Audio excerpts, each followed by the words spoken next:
एक सबसे बड़ा काम, जिस समय इस आजाद भारत में भारतीय जनसंघ के रूप में हम लोगों ने अपनी राजनीतिक यात्रा प्रारंभ की, हमारे नेता उस समय के पंडित श्यामा प्रसाद मुखर्जी भी कहा करते थे, पंडित दीनदयाल उपाध्याय जी भी कहा करते थे, जिस दिन हमको भारत की संसद में स्पष्ट बहुमत मिलेगा, बहनों, जिस दिन हमको सरकार हमारी बन जाएगी, हम यूनिफॉर्म सिविल कोड, समान नागरिक संहिता लागू करेंगे। लेकिन आप सब सौभाग्यशाली है बहनों भाइयों, यहां पुष्करधामी के नेतृत्व की राज्य सरकार ने ऐसा करिश्मा किया कि समान नागरिक संहिता लागू करने के मामले में उत्तराखंड हिंदुस्तान का नंबर 1 राज्य बन गया है मेरे बहनों। मैं मानता हूं यह साहसिक कदम भी है और साथ ही सूझबूझ का भी कदम है।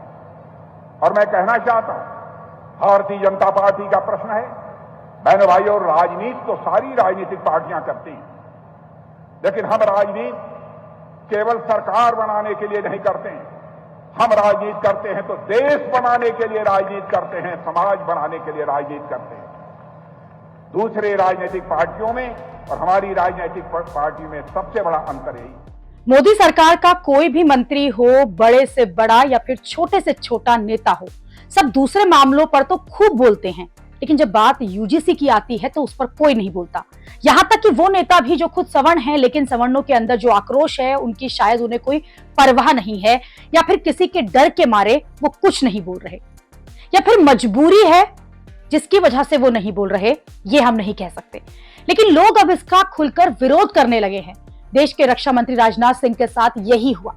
राजनाथ सिंह उत्तराखंड में एक कार्यक्रम के लिए गए और वहां पर धामी सरकार की खूब तारीफ की, यूसीसी की बात की, लेकिन यूजीसी की बात उनके मुंह से भी नहीं निकली। लोगों ने इसी पर कहा कि यूसीसी केवल बात करने के लिए है और काम होता है यूजीसी पर। लोग कह रहे हैं ये सबको याद रहेगा, जब सवर्ण आक्रोशित थे तो ये सब मंत्री चुप थे। लोगों ने कहा कि यूजीसी पर मुंह खोलिए, यूजीसी की बात करने से काम यूसीसी की बात करने से काम नहीं चलेगा। लोगों ने कहा कि यूसीसी की बात करते करते ये लोग यूजीसी लेकर आ गए, लेकिन लोग साफ साफ कह रहे हैं कि यूजीसी के कानून और एससी एसटी एक्ट के दुरुपयोग पर तो सबके मुंह में दही जम जाता है। हालांकि दूसरी बातों पर ये लोग खूब बोलते रहते हैं।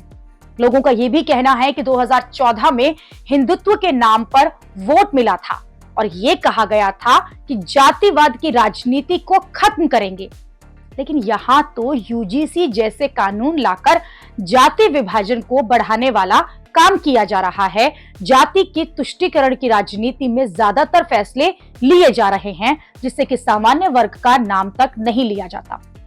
लोगों को सबसे ज्यादा गुस्सा इस बात का है कि कोई भी मंत्री, कोई भी नेता हो, कोई यूजीसी के विरोध में बोल तक नहीं रहा, जबकि महीनों सवर्ण अपनी आवाज उठाते रहे, सड़कों पर निकले। सवर्णों की आवाज की अनदेखी हुई, यहां तक कि सुप्रीम कोर्ट में जब सुनवाई होनी थी तो ये तक नहीं पता चला कि सुप्रीम कोर्ट में क्या हुआ। यूजीसी से जुड़ा मामला पूरी तरह से दबा दिया गया। न मीडिया में कोई चर्चा, न कोई जानकारी बाहर निकल पाई कि आखिरकार सुप्रीम कोर्ट में सुनवाई नहीं हुई तो क्यों नहीं हुई, सरकार ने आखिरकार अपना क्या पक्ष रखा, क्या हलफनामा दिया, उल्टे खबर ही गायब हो गई। लेकिन यूजीसी के मामले को कब तक ठंडे बस्ते में डालने की कोशिश की जाएगी? सरकार की कोशिश शायद यह है कि 5 राज्यों में विधानसभा का चुनाव है, तब तक किसी तरह से यूजीसी के मामले को टाला जाए और तब तक खुद ब खुद सवर्णों का जो गुस्सा है वो कहीं ना कहीं ठंडा हो जाएगा और लोग यूजीसी के मामले को भूल जाएंगे।